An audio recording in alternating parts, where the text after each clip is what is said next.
20년 이상 활동을 해왔습니다. 여러 가지 세상에서 일어나는 여러 가지 일 중에 제가 왜 환경에 꽂히게 됐냐라고 한다면요, 상황이 점점 나빠지고 있다라는 생각이 들었습니다. 보면 최근 후쿠시마 사고라든지 정전 문제라든지 4대강에서 일어나는 물고기의 떼죽음이라든지 그리고 화학 공장에서 일어나는 사고, 최근에는 또 기름 유출 사건까지도 터졌습니다.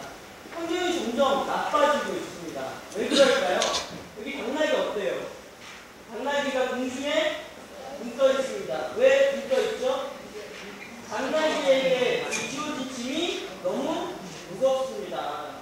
우리가 지구가 감당할 수 없을 만큼, 또는 이 남한 땅 면적이 감당할 수 없을 만큼의 너무 많은 물건을 생산하고 소비하고, 그러다 보니 이 자연이나 지구가 이상 신호를 보내고 있는 것 같아요. 우리 지금 감당하기 힘들다. 자, 당나귀가 이런 상황이라면은 얘를 땅에 내리려면 어떻게 해야 됩니까? 짐을 덜어줘야 됩니다. 그런데 많은 사람들은 조금 더 편하고 조금 더 따뜻하고 조금 더 많은 것을 쓰고 풍족하게 누리기를 원합니다. 그러려면은 이 절제라는 거, 줄인다라는 거 쉽지가 않습니다. 저기에 있는 욕심을 우리가 스스로 내려놓을 수 있을 것이냐 말 것인가가 우리와 우리 아이들의 미래에 정말 큰 영향을 미칠 것이라고 생각을 합니다. 환경 문제 여러 가지가 있지만 저는 21세기의 아주 주요한 화두는 에너지 문제라고 생각을 합니다. 자, 이게 올해 지난 겨울이죠. 나이아가라 폭포가 얼어버린 사건입니다. 북미가 체감온도 마이너스 70도를 찍었죠. 엄청난 한파가 몰아닥쳤습니다. 자, 이틀 전에 정말 안타까운 젊은이들이 생명을 잃었습니다. 10명이 죽었지 않습니까? 리조트에 지붕이 내려앉았어요. 자, 그런데 이 리조트에 지붕이 내려앉은 것은 분명히 부실한 관리이지만 그 원인에는 엄청나게 내린 폭설이었습니다. 이전과 다르게 지금 뉴스에 보면은 강원도 지역이 계속해서 눈 소식이 나오고 있지 않습니까? 수도권은 전혀 아무렇지도 않아서 그 지역이 어떤 어려움에 처해 있는지 감이 잘 오지 않습니다. 자, 그런데 이렇게 엄청나게 내리기 시작한 눈이 지붕에 쌓였다면은, 만약 기후변화라든지 이런 것들에 대한 관심과 의지가 있었다면은 우리가 지금하고는 예전에 이 재난규모가 달랐다라는 것들을 이해했다라면은 어떻게 했겠습니까? 지붕을 한 번이라도 더 치웠을 겁니다.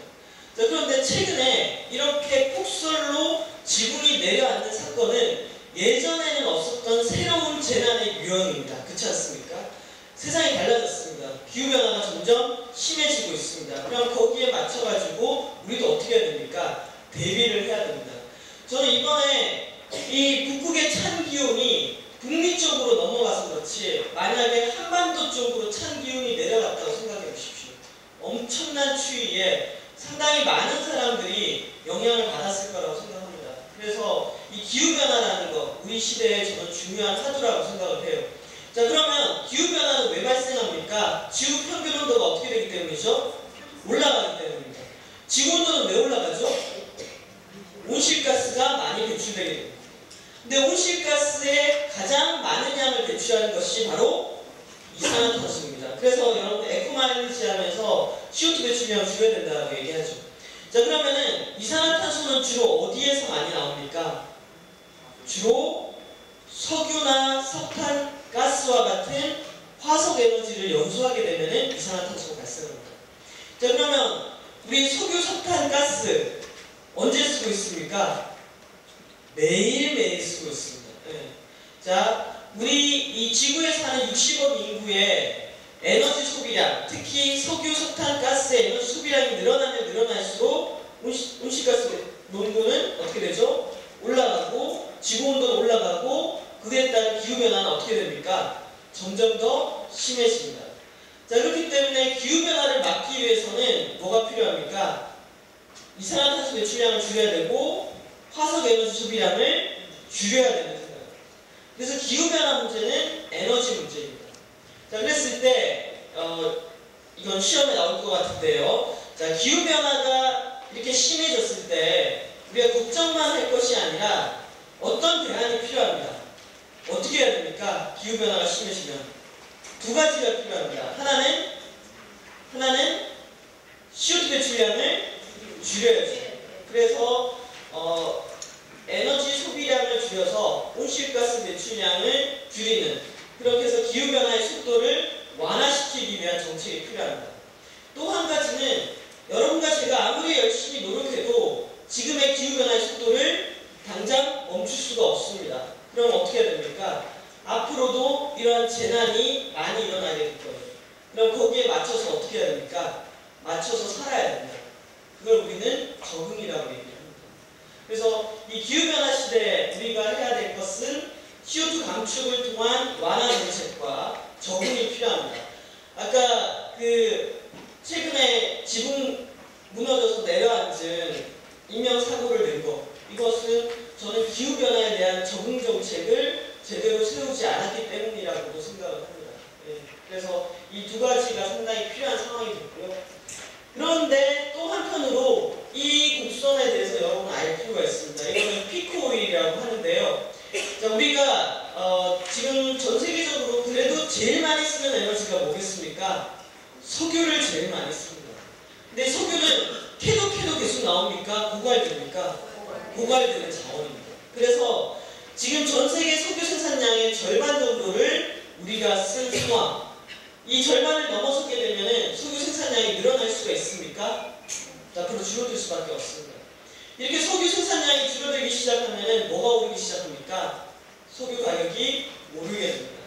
그래서 기후변화와 석유 고갈으로 인한 에너지 가격 상승, 이런 것들이 우리가 풀어야 될 숙제입니다. 이미 현실로 나타나고 있습니다. 그런데 또 한편으로 이 CO2 배출량을 줄이려고 하다 보니까 우리가 지금도 뭐 쓰고 있어요? 전기 쓰고 있지 않습니까? 그렇죠? 자, 전기를 뭐로 생산합니까? 전 세계적으로는 여전히 무엇을 태워서 전기를 많이 생산하겠습니까? 석탄을 많이 태웁니다. 근데 이 석탄을 태우게 되면은 석유나 다른 에너지원에 비해서 CO2 배출량이 매우 높게 나타납니다. 그래서 석탄 화력발전소 굴뚝에서 나오는 CO2를 어떻게 줄일 것인가가 상당히 큰 숙제였습니다. 그러다 보니 이 기후변화에 대한 대안으로 떠올랐던 것이 원자력 발전소였습니다. 이 연료를 태울 때는 핵분열이니까 CO2가 발생하지 않는다. 그렇기 때문에 기후변화에 대응하려면 뭘 늘려야 된다? 원자력 발전소를 늘려야 된다라는 주장들이 제기가 됐었습니다. 그것을 원자력 르네상스라고 표현했습니다. 근데 이 르네상스가 어느 날 아침에 중단이 됩니다. 뭐 때문입니까? 후쿠시마 원전 사고 때문입니다. 후쿠시마 원전 사고를 통해서 원전에서 사고가 났을 때는 이건 CO2가 문제가 아니라 전 세계의 바다가 지금 방사능으로 오염되는 아주 큰 재앙이 일어난다는 걸 알게 됐습니다. 자, 여기 보시면은 이게 지금 후쿠시마 오염수가 태평양으로 퍼져가는 사진입니다. 전 이 사진을 보면서 이 세상이 또 변했구나. 예전에 우리가 고등어나 이런 거 먹을 때 여러분 방사능 오염 걱정하셨어요? 근데 지금부터는 어떻게 해야 됩니까? 수산물에 대한 방사능 오염을 걱정해야 하는 시대가 되어버렸습니다. 그게 왜 이렇게 우리가 먹을거리가 불안하게 됐나 봤더니 일본에서 일어난 후쿠시마 원전 사고 때문이었습니다.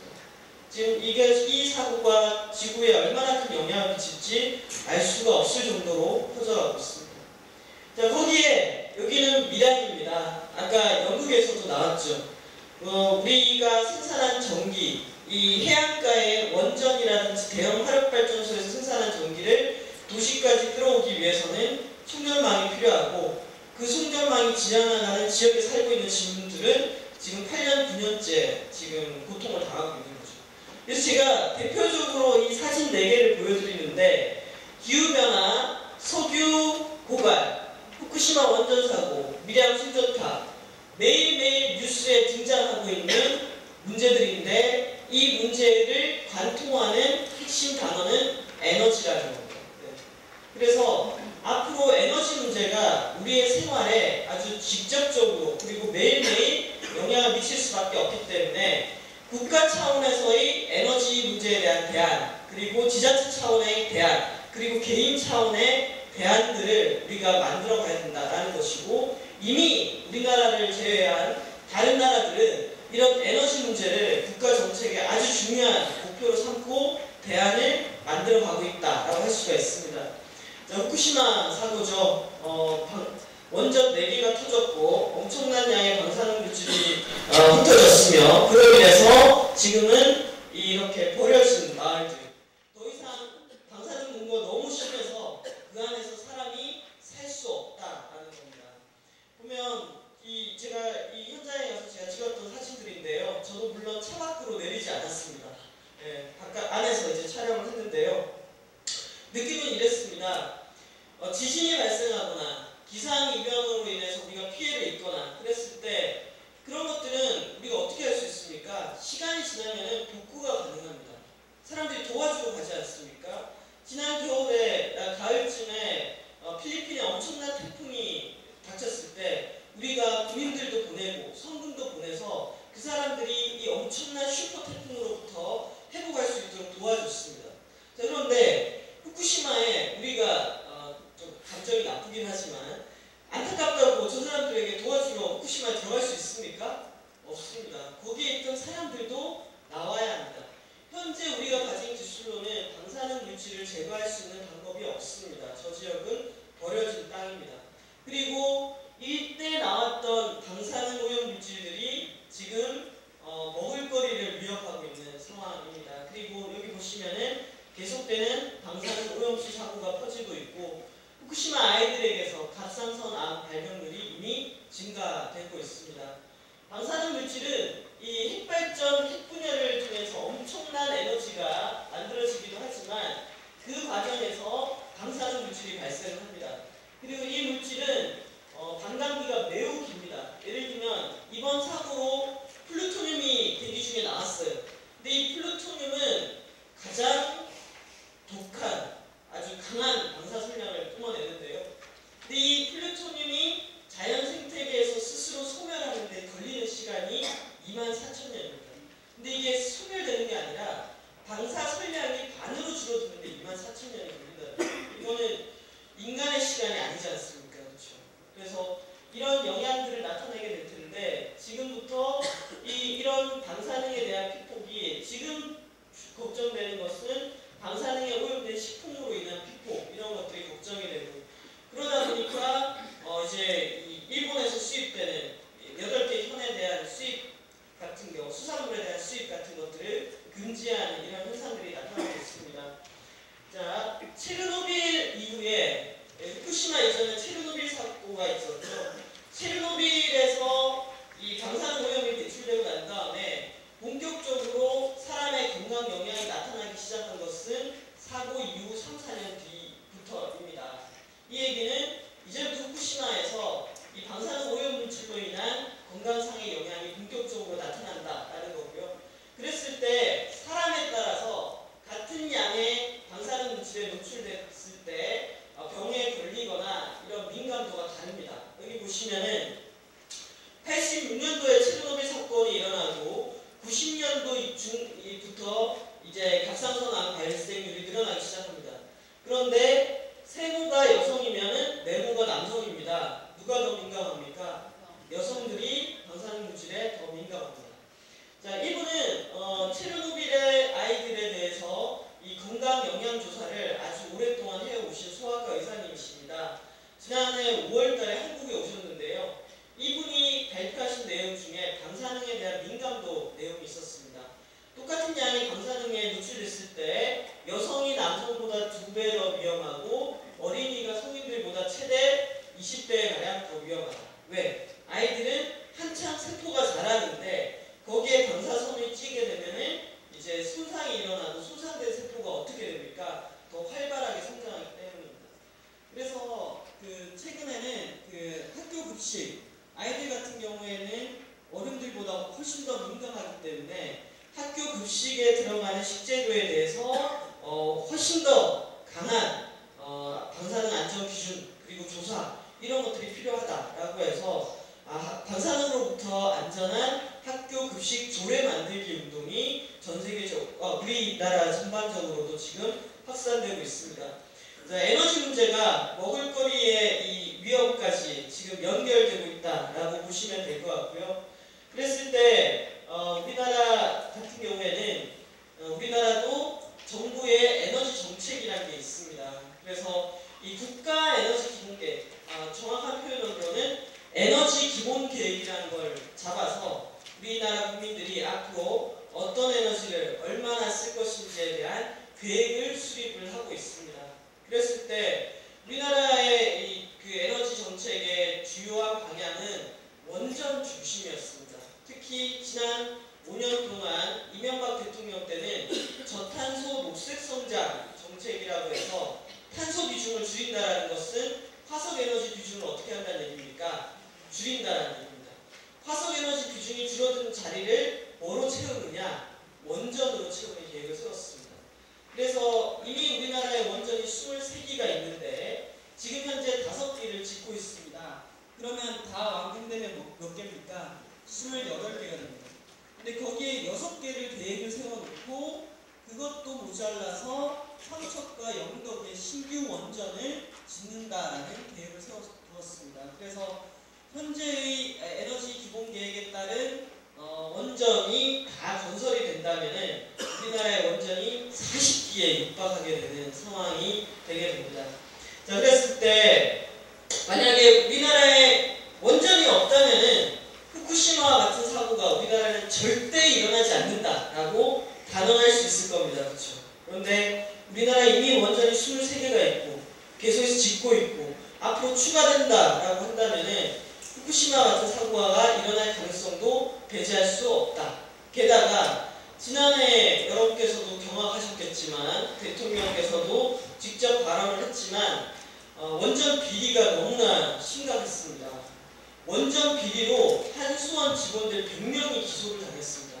여러분, 단일 기업에서 100명이 비리로 기소된다는 것은 있을 수 없는 일이지 않습니까? 그리고 지난 여름에 전기 부족하다고 전력난 때문에 난리가 났었죠.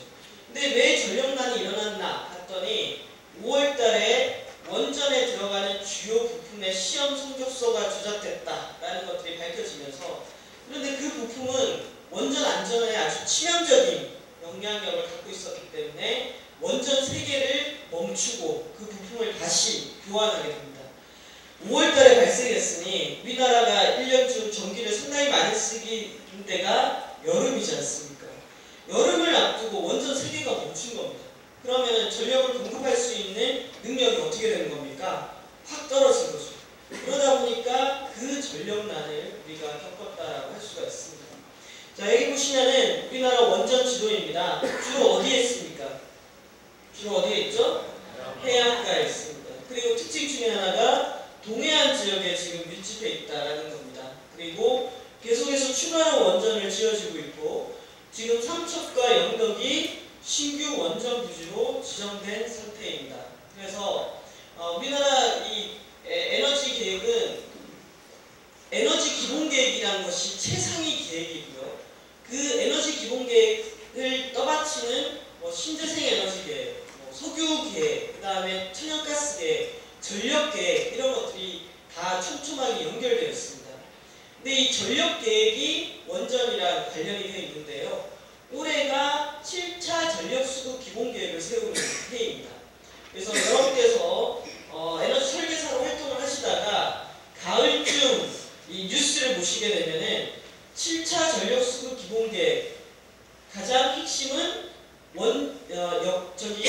삼척과 영덕에 원전을 추가로 건설할 것이냐 말 것이냐가 상당히 논쟁이 많이 되게 됩니다. 그러면은 더 짓지 말자고 하는 사람들이 있을 거고 더 지어야 된다라는 사람들이 있을 거고, 그래서 그 계획에 이 삼척하고 영덕이 반영이 되면은 진짜 원전이 지어지게 되는 거죠. 그래서 예전에는 우리나라 국민들이 에너지 기본계획 그게 뭐야? 전력수급 기본계획 그게 뭐야? 관심이 없었어요. 그런데 제가 앞서 설명드린 상황들을 보면은 이게 다른 나라 일이 아니잖아요. 우리와 관련된 일이잖아요. 그렇죠? 그렇기 때문에 7차 전력수급 기본계획에 원전이 추가로 들어가는지 안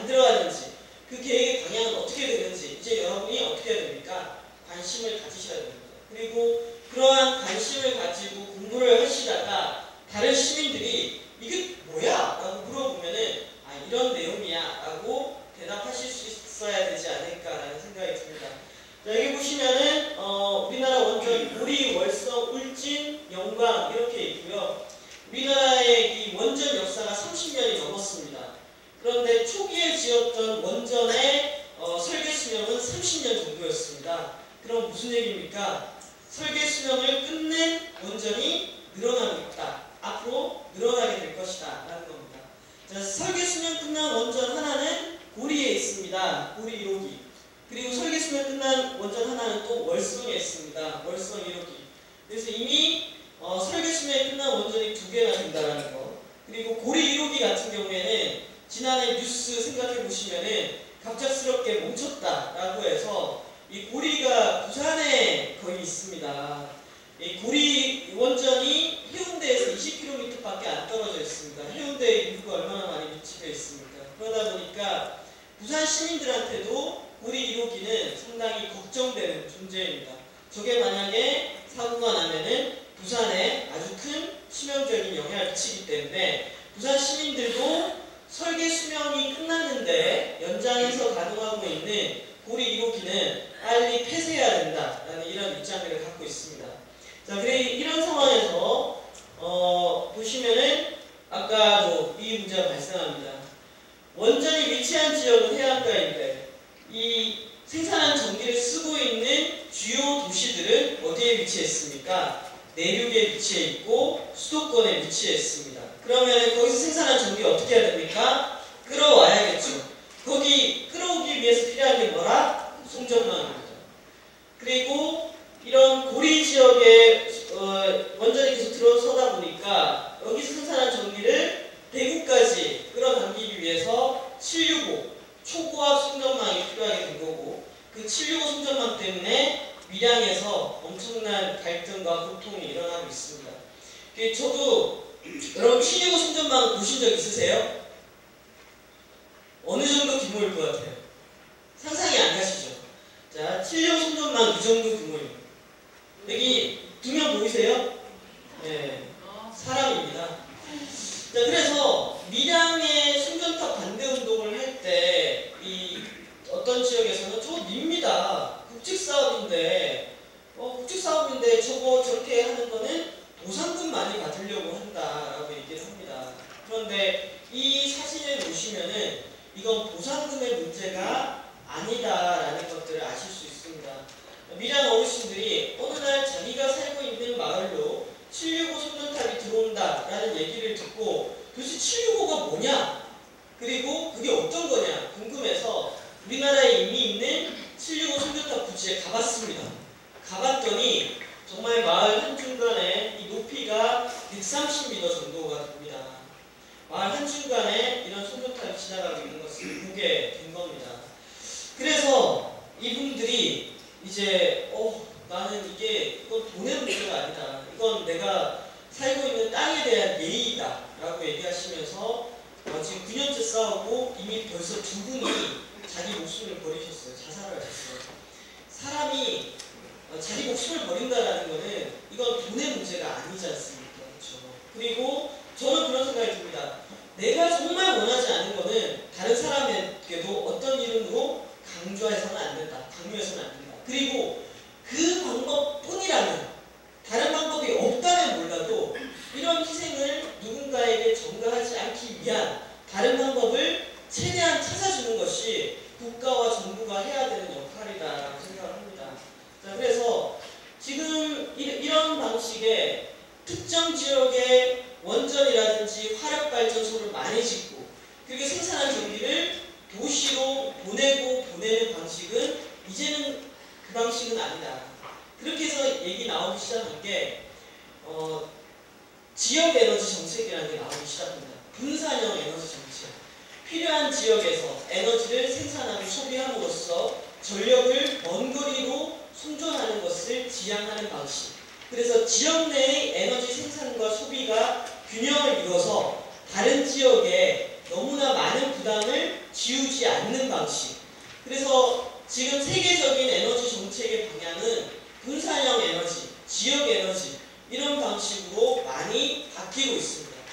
그것이 한 발 더 나아가면은 건물이 발전소다라는 개념. 예를 들면 이 건물이 있으면은 이 건물에서 필요한 에너지는 이 건물에서 자체적으로 생산하고 조달하는 방식. 그것을 분산형 또는 이제 건물 일체형 발전 방식 이런 것들이라고 얘기를 하는데요. 이렇게 해야지 갈등도 줄이고 에너지도 효율적으로 사용하고 보다 정의로운 사회로 만들어갈 수 있다라는 이런 메시지들이 나오기 시작했습니다. 자, 여기 보시면은 어느 지역이 지금 많이 증가하고 있습니까? 경기도가 많이 증가하고 있습니다. 그러면은 저는 이 표를 보면은 그런 생각이 듭니다. 서울에서 원전 하나 줄이기를 하는 것처럼 경기도에서도 경기도지사님께서 이런 에너지 문제에 대해서 인식을 하고 경기도 내의 에너지 정책을 수립할 필요가 있다. 이렇게 각각의 도시들이, 각각의 지역들이 자기가 쓰는 에너지에 대해서 조금씩이라도 짐을 덜어서 짐을 짓고, 그러니까 자기가 조금씩이라도 책임 있는 정책들을 펼친다면은 밀양과 같이 이렇게 아픈 지역들을 조금이라도 줄일 수 있지 않을까. 이런 생각을 하게 됐습니다. 자, 이게 좀 심각한데요. 우리나라의 1인당 에너지 소비 증가 추세입니다. 어때요? 우리나라 지금 계속 어떻게 되고 있죠? 증가하고 있습니다.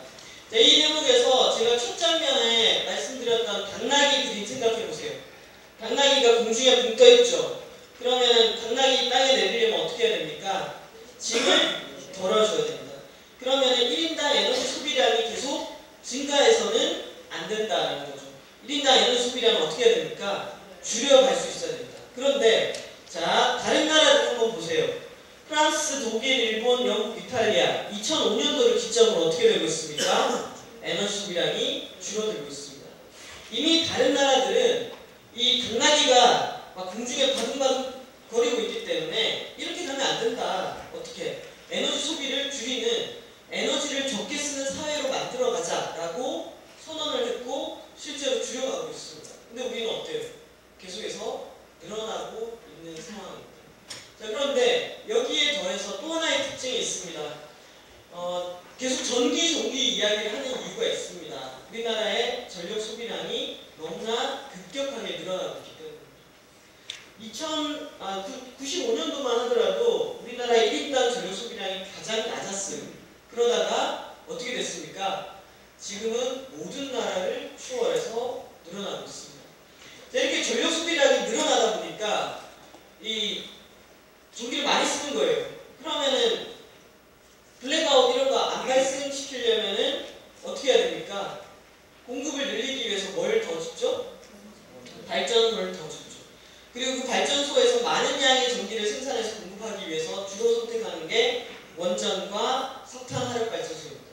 그래서 우리나라의 현재 시스템은 많이 쓰고 많이 짓고 대신에 많은 위험 부담을 감당하고 그리고 그 원전을 쓰고 남은 이 처리에 관한 비용이라든지 폐기물에 관한 문제는 우리 때가 아니라 우리 아이들 때로 떠넘기고 이런 상황입니다.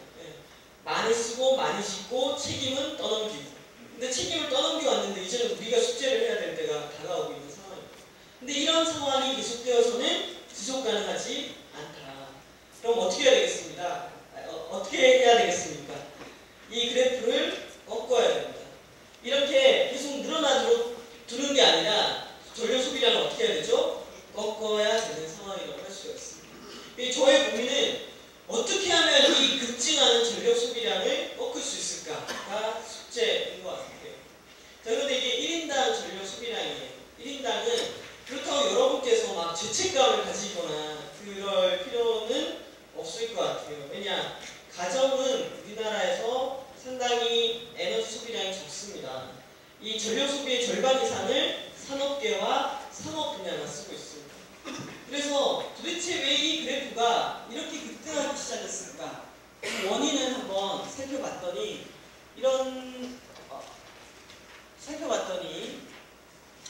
우리나라에서 우리나라 전체 전력의 절반을 쓰고 있는 산업계가 전력 소비량이 상당히 늘어났습니다. 왜 늘어났느냐? 지난 10년 동안 유가는 어떻게 됐습니까? 상당히 많이 올랐습니다. 그런데 전기요금은 상대적으로 정체해 있었습니다. 그러다 보니까 기업들이 어떻게 합니까? 에너지원을 바꾼 겁니다. 석유나 가스를 쓰다가 다 뭐로 바꾼 겁니까? 전기로 다 바꿨어요. 그리고 상업 건물도 최근에 보시면은 우리나라 그 서울에 있는 상업 건물의 난방도 다 뭐로 바뀌었습니까? 전기로 바뀌었습니다. EHP로 거의 다 바뀐 거라고 알 수가 있어요. 그리고 가전 분야에서도 예전에는 주전자에 물을 끓였지만 지금은 포트 쓰시죠. 그리고 가스 비용이 올라가다 보니까 보조 열원으로 전기 장판이나 이런 것들을 많이 이용하기 시작했습니다. 그래서 우리가 전기를 이렇게 급격하게 많이 쓰는 데에는 바로 이 전기화 문제, 가격 문제가 있었던 것 같습니다. 만약에 전기요금이 비쌌다면은 아마 여러분이 이렇게 노력해가지고 사람들에게 알리고 하지 않아도 사람들이 스스로 어떻게 하겠습니까? 전기를 덜 쓰기 위한 방법들을 개발을 했을 겁니다. 그런데 우리나라는 OECD 국가 중에서도 또 상대적으로 전기요금이 매우 쌉니다. 여러분 생각해 보시면은 저도 한 달에 전화 비용이 너무 많이 나옵니다. 핸드폰 계속 막 통화하고 전화하다 보니까 통신비로 저 10만 원을 내요. 근데 전기요금은 만 원이 안 나옵니다. 그런데 생각해 보면은 통신비는 망이잖아요, 그렇죠? 기지국 건설을 되면은 들어가는 연료가 별로 없어요. 근데 전기는 뭐예요? 연료를 사서 태워서 만드는 거거든요. 그래서 상대적인 이 비용이 우리나라는 전기요금이 상당히 저평가되어 있다라는 것들을 알 수가 있고요. 자, 지금 보면은 만약에 삼척하고 영덕에 이번 7차 전력수급 기본계획에 의해서 원전이 들어선다. 그러면은 거기 생산한 전기 또 어디로 끌고 와야 됩니까? 수도권으로 끌고 오게 됩니다.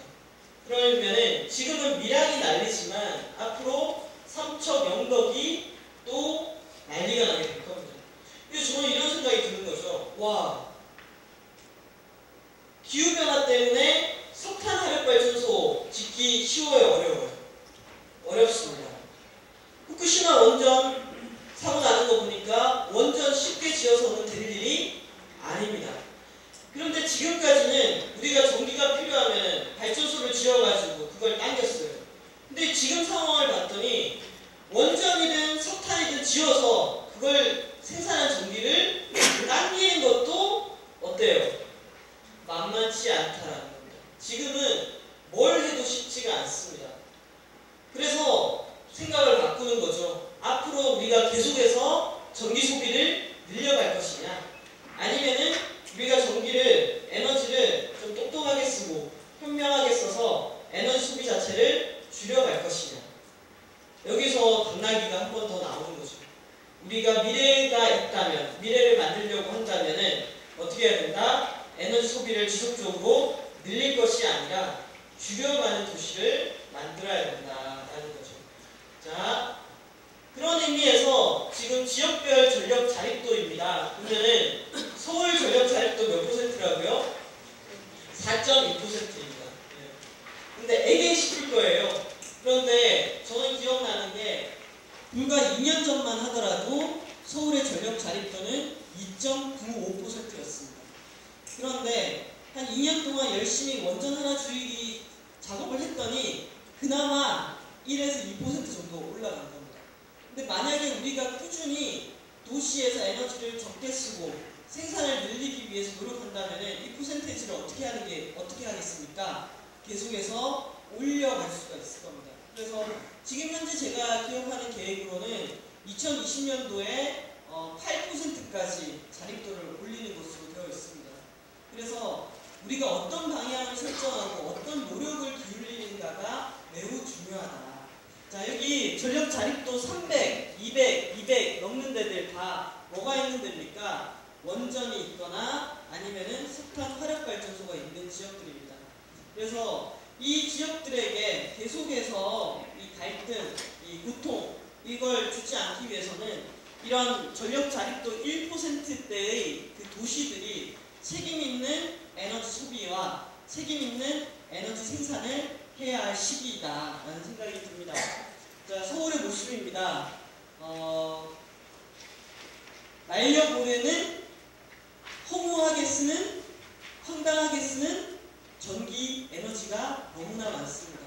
그냥 여러분이 길가만 걸어도 그냥 대낮에 버젓이 다 실외등을 켜놓고 창문으로 햇볕이 쏟아지는데도 거기 창가에도 다 전등을 켜놓은 경우가 많습니다. 만약 우리가 뭔가 에너지에 대한 책임 있는 시민이라면은, 그리고 사회라면은 그런 공간들을 어떻게 해야 되겠습니까? 점점 줄여나가야 될 겁니다. 그리고 그렇게 줄여나가는 것이 우리를 위해서도 저는 좋다라는 생각이 듭니다. 자, 여기가 용산구청입니다. 서울시청 신청사 만만치 않습니다.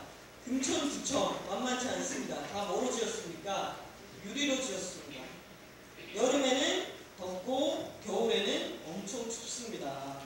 자, 지난 8월에 전력난에 공무원들이 진짜 고생 많이 했습니다.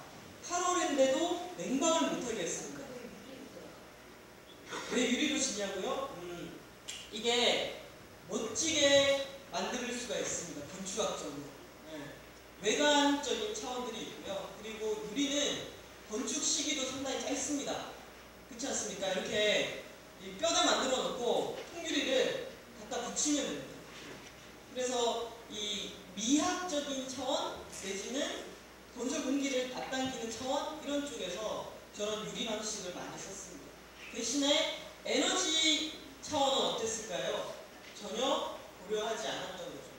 자, 그래서 이제는 우리가 어떻게 해야 된다? 건물을 지을 때, 그리고 내부의 인테리어를 할 때 에너지에 대한 부분들을 고려를 해야 된다. 그리고 이미 지어진 건물이라면은 여러분과 같은 에너지 설계사가 있어서 이런 방식으로 써야지 에너지를 적게 쓰고 효율적으로 쓰는 겁니다 라는 이전에 생각하지 못했던 사람들에게 그런 정보를 주고 시민들이 그런 정보를 얻고 생활과 행동이 바뀌도록 만드는 것, 이것이 지금 우리가 해야 되는 일들이 아닌가라는 생각이 듭니다. 이런 곳들을 많이 볼 수 있죠. 낮에 창으로 햇빛이 쏟아지는데도 상당히 많은 양의 전구, 조명을 지금 쓰고 있는 거죠. 자,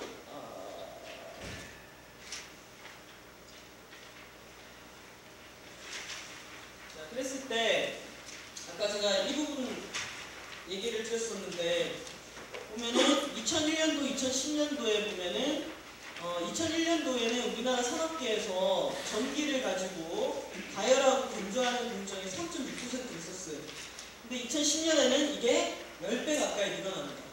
이게 바로 전기화입니다. 2001년에서 2010년 사이에 이 유류 가격, 가스 가격은 오르고 전기요금이 제자리다 보니까 열원으로 쓰는 에너지원을 산업계가 다 뭐로 바꿨다는 얘기입니까? 전기로 바꿨다는 얘기입니다. 근데 전기로 열을 쓰면은 어떨까요? 효율적입니까? 어때요? 여러분이 집에서 주전자로 물 끓이는 거랑 그 다음에 전기포트로 물 끓이는 거랑 비교해 보시면은 가스를 쓰게 되면은 그 연소한 에너지가 바로 물 끓이는 데 들어가잖아요. 그렇죠? 근데 이제 전기를 쓰게 되면은 저기 서산 당진 화력발전소에서 석탄이나 가스를 한번 태워서 물을 끓여가지고 증기로 터빈을 돌려서 전기를 만들고 그렇게 생산한 전기를 우리 집까지 송전해서 그 전기를 가지고 뭐를 하는 겁니까? 열을 만드는 겁니다. 그럼 이렇게 에너지가 변환하는 사이에 에너지 손실이 일어나겠죠. 그렇죠? 송전 비용도 들겠죠. 자, 문제는 이렇게 가스로 물 끓이는 거랑 전기로 물 끓이는 거랑 뭐가 더 싸다는 얘기입니까? 전기로 물 끓이는 게 싼 거예요. 그러다 보니까 사람들이 다 뭐로 바뀌니까 전기로 바뀌는 거예요. 그래서 이게 가격 정책이 정말 중요합니다. 전기를 쓸 때는 전기를 쓰고 가스를 쓸 때는 가스를 써야 되는데 우리는 가스를 써야 될 때도 뭐로 쓰게 만든 거죠? 전기로 만드는 거예요. 그래서 전기 요금의 현실화가 매우 중요합니다. 보면은 지난해 2013년 11월 19일 날 우리 정부에서 전기요금을 올렸습니다. 근데 그 중에서도 산업계 전기요금을 주택보다 어떻게 했어요? 좀 더 많이 올렸습니다. 그래서 산업계에 이제 신호를 주기 시작했습니다. 근데 한편으로는 이건 무슨 얘기냐면은 그동안 낮게 평가되어 있던 전기요금이나 가스요금이 앞으로 어떻게 역시 우리에게도 경제적인 영향을 주게 됩니다. 그런데 이걸 안 올리고 가만히 두게 되면은 우리의 에너지 정책의 체질이 매우 나빠집니다. 아까 얘기했듯이 계속 전기 쓰고 계속 원전 짓고 계속 지역은 죽어나가고 이런 상황입니다. 그래서 이 방향을 바꾸기 위해서는 전기요금의 현실화가 필요할 수밖에 없다. 근데 그 현실화 방향을 어떻게 하는가는 매우 중요합니다. 가정하고 산업에 똑같이 할 거냐, 아니면 책임이 더 많은 산업계가 더 많은 부담을 지게 만들 것이냐. 저는 산업계가 더 많은 부담을 지게 만들어야 된다고 생각합니다. 그렇게 하기 위해서는 이런 거에 대해서 인식하고 알고 있는 시민들이 늘어나야 된다라는 거고요. 자, 여기 전기요금 볼 때 교육이 어떻게 됐어요? 0이죠. 교육용 전기요금은 안 올랐어요. 왜 그럴까? 경기도를 중심으로 학부모들이 들고 일어났어요. 학부모들이 들고 일어나서 이 교육용 전기요금 인하운동을 벌이기 시작합니다. 아이들이 너무 춥고 너무 덥게 보내고 있다. 그렇기 때문에 교육용 전기요금을 인하해서 냉난방 에너지를 많이 쓰게, 제대로 쓰게 해주자라고 전기요금 인하 운동이 일어나기 시작했고, 정치는 이런 거에 민감하지 않습니까? 그런 걸 반영해서 교육용 전기요금을 제로로 만들었습니다. 올리지 못했습니다. 근데 저는 한편으로 이해가 되면서도 안타까운 마음이 듭니다. 왜냐? 이런 것들이 계속 조정되지 못하면은 결국 우리가 정상적인 상황의 전기요금으로 돌아가는 것을 막게 만들 겁니다. 그럼 당분간은 우리 애들이 빨리 따뜻하고 시원하게 공부해야지 하는 마음에서 행동을 했지만, 그게 결국은 나중에는 우리 전반적인 미래를 어둡게 만들 수도 있습니다. 그래서 저는 오히려 이분들이 뭘 했으면 좋겠냐면은 학교 단열 개선 사업을 벌였으면 좋겠습니다. 지금 건물이 뭘 쓰고 있습니까? 털모자 쓰고 있죠. 네. 그래서 여러분께서 이후의 과정에 보면은 주택과 건물에 대한 에너지 부분을 많이 배우게 되실 거예요. 그래서 도시락 건물을 지어놓고 거기에 필요한 냉난방 에너지를 전기와 고도 석탄 가스로 다 만들 것이냐, 아니면은 이 건물의 단열 정도와 에너지 필요량 정도를 개선해서 그 건물 자체가 에너지를 덜 쓰는 방향으로 바꿔나갈 것이냐. 이건 정말 저는 중요한 포인트라고 생각합니다. 그래서 우리가 계속해서 전기를 써야 되는데 뭐로 생산하지? 이렇게 생각할 것이 아니라 어떻게 하면 에너지를 안 쓰고 살 수 있지? 이런 것들로. 그런데 에너지를 안 쓰고 살 수 있다는 게 완전 한겨울에도 몰래 쓰지 마세요 라고 하는 게 아니라 적정한 대안을 가지고 있어야 됩니다. 이게 단열이라든지 여러 가지 문법이 있습니다. 자, 그랬을 때 독일은 원전 제로 시나리오를 갖고 있는데요. 보시면은 에너지 소비량이 줄어들고 원전이 제로가 되고 재생 가능 에너지가 늘어납니다. 그리고 이 지역들마다 자기 지역에서 필요한 에너지를 자기 지역에서 자체적으로 자립하는, 제가 아까 말씀드렸던 에너지가 필요해? 그럼 우리 지역에서 만들겠습니다 라는 이런 정책으로 가고 있습니다. 이게 바로 지역 에너지 정책, 분산 에너지 정책입니다. 심지어 이 대학 캠퍼스입니다. 이 대학 캠퍼스에서 필요한 모든 에너지를 그 캠퍼스 안에서 만들어서 쓰고 있습니다. 에너지 자립 대학 캠퍼스가 되는 거죠. 그래서 이런 모델들이 나오고 있고, 그거 과정에서 독일은 재생가능 에너지로 36만 개의 일자리가 만들어지고 있습니다. 세계에서 부러워할 정도로 원전을 줄이면서 재생가능 에너지로 전환하면서 일자리와 경제가 만들어지는 모델이 만들어지고 있습니다. 영국도 마찬가지로 이런 지역들이 자기 지역에 필요한 에너지를 자립하기 위한 커뮤니티 에너지 프로젝트가 진행이 되고 있습니다. 이런 커뮤니티 에너지 프로젝트를 영국 정부에서 자체적으로 도와주고 있습니다. 에너지 자립마을과 자립도시들이 전 세계적으로 확산되고 있고, 여기는 아예 전 세계의 100% 에너지 자립 도시들만 모아가지고 소개하고 연구하는 사이트들이 있습니다. 이런 식으로 세계 에너지 정책이 많이 바뀌고 있습니다. 거기에 비해서 우리나라가 여전히 저는 원전을 지어서 공급하겠다, 국민들에게 값싼 에너지를 많이 제공하겠다. 근데 이 값싼 에너지를 많이 쓰는 것에 한정이 있습니다. 결국은 그 비용은 누군가 치러야 된다라는 겁니다. 그래서 이 정책의 전환이 너무나 절실한 시점이다라고 생각을 합니다. 그래서 저는 이제 로컬 에너지, 제가 책을 2번을 썼는데요. 제가 꽂힌 주제는 지역 에너지. 이제는 지역에서 생산하고 지역에서 소비하는 이런 시스템이 필요하다라는 얘기들을 하고 있습니다. 그런 과정에서 서울시 원전 하나 줄이기 정책이 나왔고요.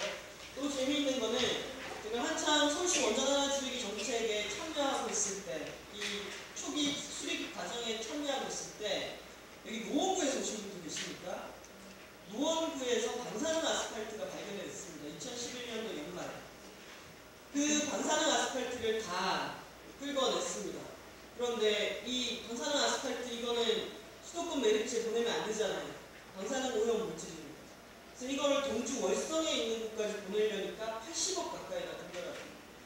비용도 많이 들 뿐만 아니라 그걸 보내기 직전까지는 노원구에 보관을 해야 되는데 어디든 둘 데가 없는 겁니다. 그때 이제 노원구청장님이 그런 얘기를 하셨어요.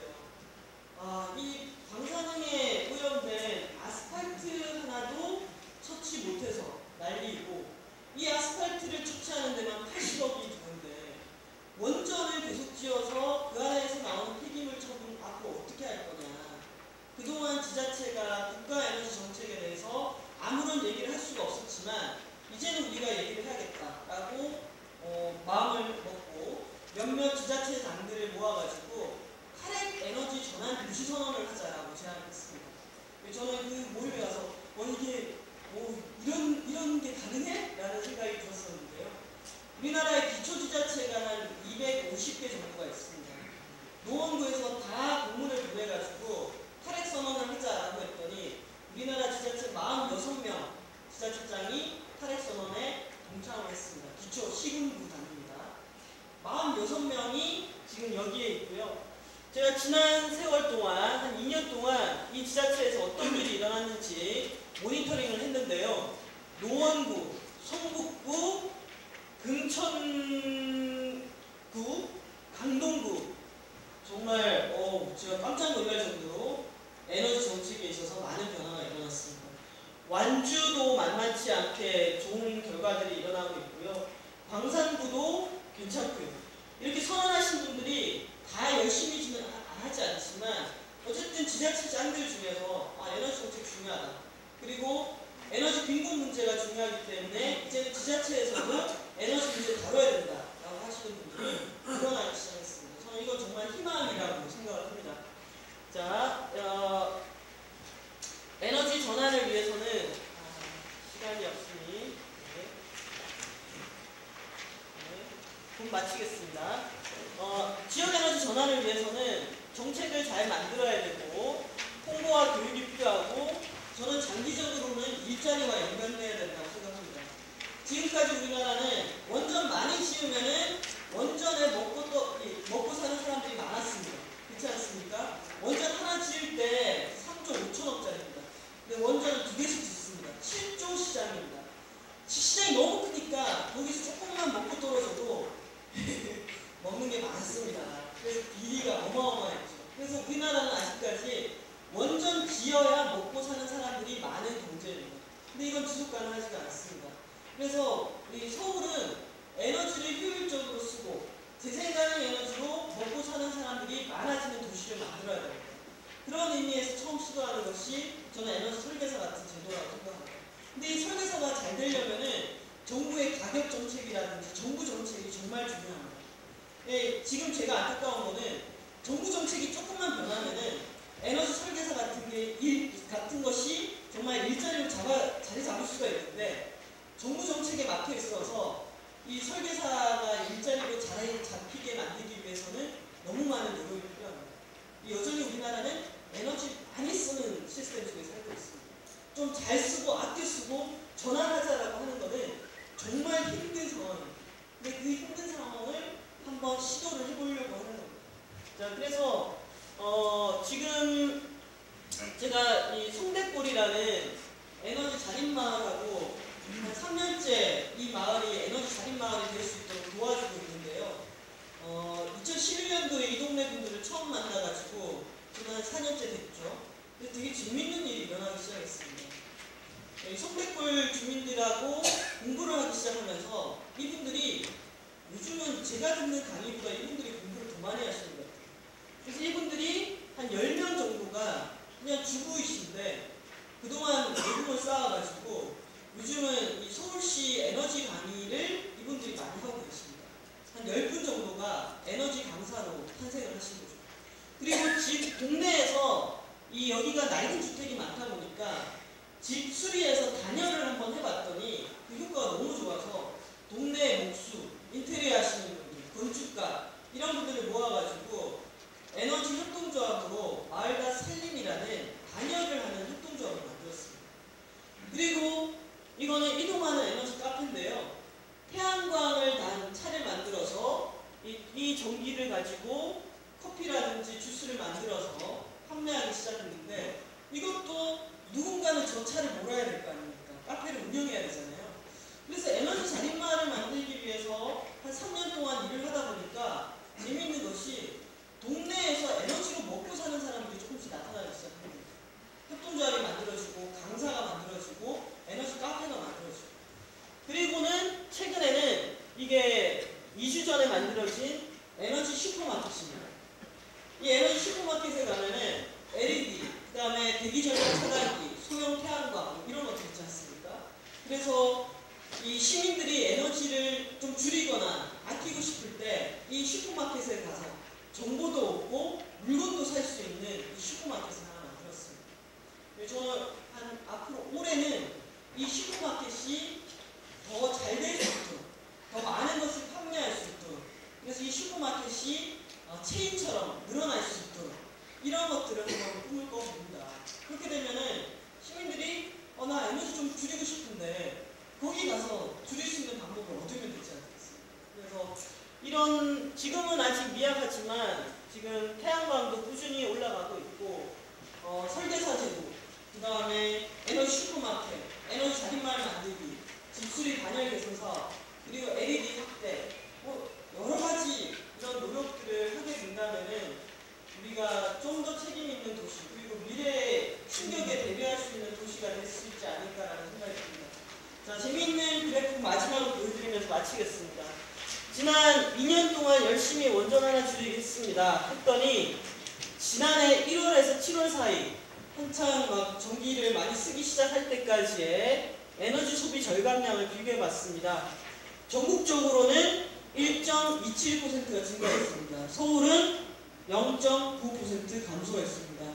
지금 2년째 원전 하나 줄이기 정책을 펼친 이후에 2년째 서울의 에너지 소비량이 마이너스를 기록하고 있습니다. 의미 있는 노력이라고 생각합니다. 서울만큼의 이런 에너지 정책을 다른 지자체에서도 동시에 벌인다면은 우리가 아까 전기 소비량이 막 그래프를 뚫고 나갈 정도의 이 급증하는 도시가 아니라 줄일 수 있는 도시로 갈 수 있지 않을까. 그리고 그렇게 만드는 것이 우리만 살 거 아니잖아요. 그렇죠?